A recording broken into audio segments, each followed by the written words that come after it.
ప్రతిదీ వస్తుంది. కాలం నిచ్చెన లాంటిది కాదు, కాలం చక్రం లాంటిది. చక్రం పోయినవి మళ్ళీ వస్తూ ఉంటాయి, వచ్చినవి మళ్ళీ వెళ్ళిపోతూ ఉంటాయి. జాగ్రత్తగా ఉండాలి. ఇందాక మనం సంవత్సరాల పేర్లు చెప్పుకున్నప్పుడు అదే విశేషాన్ని చెప్పుకున్నాం ప్రత్యేకంగా. అది మన సంస్కృతిలో ఉంది. అందుకే తాతగారు చనిపోతే సంవత్సరంలోగా మనవడు పుట్టినా మనవరాలు పుట్టినా ఆ తాతగారి పేరు ఈ మనవడికి పెడతాం మనం ఖచ్చితంగా. ఆ మామగారు కూడా ఉండి మా పెనిమిటి వాడిని ఎవరు ఏమి అనడానికి వీలు లేదు అంటుంది. అంటే తాతగారు ఎక్కడికి పోలేదు, మళ్ళీ మనవడైన ఇంట్లో పుట్టాడయ్యా అని చెప్పడం. ఇప్పుడు కొత్త కొత్త పేర్లన్నీ పెడుతున్నారు, కానీ పూర్వం అమ్మమ్మ పేరు, తాతయ్య పేరు, మా అమ్మ పేరే పెట్టేవారు. వాళ్ళని కూడా వీళ్ళ ఆశయాలకు అనుగుణంగా దానికి తగ్గట్టుగా పెంచేవారు. అది మన సంస్కృతి. అందుకే శిశిర ఋతువులో రాలిపోయిన ఆకులన్నీ వసంత ఋతువులో మళ్ళీ వస్తున్నాయి. పోయిన చైత్రమాసం మళ్ళీ వచ్చింది, పోయిన శుక్లపక్షం మళ్ళీ వచ్చింది, పోయిన పున్నమి మళ్ళీ వచ్చింది, పోయిన తిథులన్నీ మళ్ళీ వస్తున్నాయి, పోయిన నక్షత్రాలన్నీ మళ్ళీ వస్తున్నాయి. నీకు పోయింది అనుకుంటున్న సంతోషం కూడా మళ్ళీ వస్తుంది ఖచ్చితంగా. ఈ ఆశావాదమే ఉగాది. ఆశావాదమే ఉగాది. రాలిన ఆకు మేల్బసిడి రాగముగా చిగురించు ఎండుదై వ్రాలిన మ్రోడు జీవరశరమ్య శిరస్సున పైకి లేచు. ఎండుదై వ్రాలిన మ్రోడు జీవరశరమ్య శిరస్సున పైకి లేచు. పాల్మాలిన లోకమందు అవమానము కండు ఘటిల్లెనంచు గగ్గోలుగా నేర్చెదేలా. పాల్మాలిన లోకమందు అవమానము కండు ఘటిల్లెనంచు గగ్గోలుగా నేర్చెదేలా. నవకోరక రాగము కోకిలమ్మయే హేళగ పాడుచున్నది. నవకోరక రాగము కోకిలమ్మయే హేళగ పాడుచున్నది. ప్రహేళికలన్ పగిలింపరమ్మికన్. ప్రహేళికలన్ పగిలింపరమ్మికన్. ఒక కుటుంబాన్ని నడిపేటువంటి మనకే పజిల్స్, ప్రహేళికల్ లాంటి సమస్యలు ఉంటాయి. ఒక రాష్ట్రాన్ని నడుపుతున్న వ్యక్తికి ఎన్నుంటాయో నాకు తెలుసు. నాకేమీ తెలియని విషయం కాదు. ప్రహేళికలు అన్నీ పజిల్స్. ఆర్థికమైనవి, మానసికమైనవి, శారీరకమైనవి, పార్టీ పరంగా ఉండేవి, ప్రభుత్వ పరంగా ఉండేవి, ప్రజల పరంగా ఉండేవి, అనేక రకాలు ఉంటాయి. వాటిని ఛేదించడానికి ఉపాయం ఏమిటంటే రాలిన ఆకు మేల్పసిడి రాగముగా చిగురించు. చెట్టు కింద రాలిపోయిన ఆకు రాలిపోయిన 15 రోజులకు చూడు మళ్ళీ పైన చిగురాకు రూపంలో కనిపించింది ఖచ్చితంగా. అలాగే అన్నింటికీ ఆశాదీపం ఉంటుంది ఖచ్చితంగా, వెలుగుతూ ఉంటుంది. మనం దాన్ని అందుకోగలగాలి. ఎండుదై వ్రాలిన మ్రోడు జీవరశరమ్య శిరస్సున పైకి లేచు. మొదలు కూడా మిగలకుండా కొన్ని చెట్లు ఖండించేస్తారు మానవత్వం లేకుండా. కానీ ఆ చెట్టుకి ఎంత పట్టుదల ఉందంటే నన్ను నువ్వు మొదలంటా ఖండించినా నేను మళ్ళీ చిగురు వేస్తా అని నెల తిరగకుండా అది చిగురిస్తోందండి.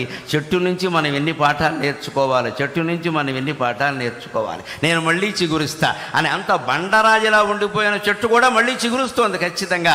అలాగే పాల్మాలిన లోకమందు అవమానము కండు ఘటిల్లెనంచు గగ్గోలుగా నేర్చెదేలా. నన్నెవరో అవమానించారు, నా గురించి ఏదో అనుకుంటున్నారు, ఇవన్నీ మనం ఆలోచించాల్సిన విషయం కాదు. విశ్వావసునామ సంవత్సరం మనకి ఇస్తూ ఉన్నటువంటి ఖచ్చితమైనటువంటి ప్రబోధం అదే. ఏది నువ్వు ఆలోచించుకో, నువ్వెవరో నీకు తెలుసు. నువ్వెవరో నీకు తెలిసినప్పుడు నిన్ను గురించి ఎవడో అనుకోవడాన్ని గురించి నువ్వు ఆలోచించాల్సిన అవసరమే లేదు. మనం ఉచ్చైశ్రవంలా బతుకుతూ ఉన్నప్పుడు ఎవడో మనం మీరు గుర్రం కాదండి గాడిద అంటే వాడి కోసం మనం ఇప్పుడు గుర్రమో గాడిదో నిరూపించుకోవాల్సిన అవసరమే లేదు. మనం ఏమిటో మనకు తెలుసు. ఆత్మవిశ్వాసం చాలా ముఖ్యం. ఆ విశ్వాసంతో నువ్వు ముందుకు దూసిగడితే ప్రహేళికలన్ పగిలింపరమ్మికన్. అన్ని రకాల పజిల్స్, ప్రహేళికలన్నింటినీ ఛేదించుకుని మనం ముందుకు వెళ్ళగలం ఖచ్చితంగా. అటువంటి ధైర్యం రాష్ట్ర ప్రభుత్వాధినేతకి ఇప్పటికీ ఉంది. మనందరికీ కూడా అటువంటి ధైర్యం మనకు కలగాలి. ఆయన ధైర్యమే ఆయనకి శ్రీరామ రక్ష, ఆయన ధైర్యమే మనకి శ్రీరామ రక్ష. అందుకని వచ్చే సంవత్సరం విశ్వావసునామ సంవత్సరం ఆంధ్రప్రదేశ్ ప్రభుత్వానికి బాగా అవసరం కాబట్టి నిజంగానే విశ్వావసు అంటే అన్ని రకాల బంగారము లోహాలు అన్నీ ఆంధ్రప్రదేశ్లోనే లభ్యమై భగవంతుడి దయ వల్ల అన్ని రుణాలు తీరిపోయి వారు ఆశించినట్టే స్వర్ణాంధ్రప్రదేశ్గా రూపొందుతుంది అని స్వర్ణ భారత్ ట్రస్ట్ సాక్షిగా మనం భగవంతుని ప్రార్థన చేద్దాం. స్వర్ణం ఉన్న చోట స్వర్ణమే ఉంటుంది. ఇది స్వర్ణాంధ్రప్రదేశ్ సాధించాలి అంటున్నది స్వర్ణ భారత్ ట్రస్ట్లో. నాకు నిన్న ఈ ట్రస్ట్ గురించి కూడా ఒక్క వార్త నిన్ననే పేపర్లో చూసి ట్రస్టు అధిపతులకు నేను నమస్కారం చేసుకున్నా. 14 ఏళ్ల క్రితం బొంబాయిలో తప్పిపోయినటువంటి ఒక కుర్రాన్ని ఈ ట్రస్ట్ వారు చేరతీసి 14 ఏళ్ల పాటు విద్యాబుద్ధులు చెప్పించి వాళ్ళకి జీవితానికి అవసరమైన వృత్తులన్నీ నేర్పి మళ్ళీ బొంబాయి తీసుకెళ్ళి ఎక్కడ పనిచేశాడో అక్కడి నుంచి వాళ్ళ తల్లిదండ్రుల వివరాలన్నీ తెలుసుకుని వాళ్ళని పిలిపించి వాళ్ళకి మొత్తం మీద ఆ అబ్బాయిని అప్పగించారని నిన్న పేపర్లో చూశాను.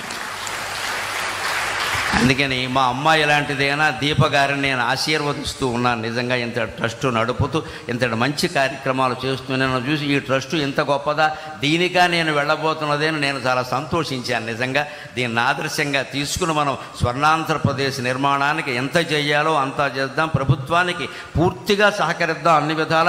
ముందు ఒక్క విజ్ఞప్తి, ప్రభుత్వానికి కట్టవలసిన పన్నులన్నీ రూపాయి ఎగ్గొట్టకుండా కట్టేద్దాం. అది చాలు, ఇంకేమవుతాయి.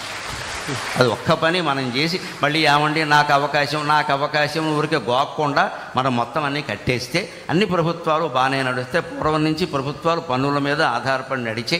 అందుకని అవన్నీ మనం సక్రమంగా ఏదీ లోటు చేయకుండా కట్టేస్తే అన్నీ బాగుంటాయి. అటువంటి చిత్తశుద్ధి నిజాయితీతో జీవించడానికి, సత్యానికి ధర్మానికి కట్టుబడి ఉండడానికి నా ఈ ప్రవచనం ఏమాత్రం ఉపయోగపడినా నేను ధన్యుణ్ణి. నాకు ఈ 4 మాటలు నేర్పిన మా అమ్మ ధన్యురాలు. స్వస్తి. చాలా చాలా సంతోషం. గరికపాటి నరసింహారావు గారికి స్వర్ణభారత్ ట్రస్ట్ తరఫున కృతజ్ఞత తెలుసాను. చాలా చక్కగా చేశారు. ఇప్పుడు పెద్దలు వచ్చిన తర్వాత మీకు సన్మానం చేసిన తర్వాత వెళ్తారు. ఇప్పుడు ఈ కార్యక్రమానికి ముఖ్య అతిథిగా ఇచ్చిన మనందరి ప్రియతమ ముఖ్యమంత్రి నారా చంద్రబాబు నాయుడు గారిని వేదిక మీదకి రావాల్సిందిగా కోరుతున్నాను. అలాగే స్వర్ణభారతి స్ఫూర్తి ప్రదాత పెద్దలు 13వ ఉపరాష్ట్రపతి వెంకయ్యనాయుడు గారిని, అలాగే ఉషమ్మ గారిని వేదిక మీదకి రావాల్సిన కోరుతున్నాం. అలాగే కొల్లు రవీంద్ర గారిని వేదిక మీదకి రావాల్సినాం. అలాగే ఎంపీ బాలశౌరి గారిని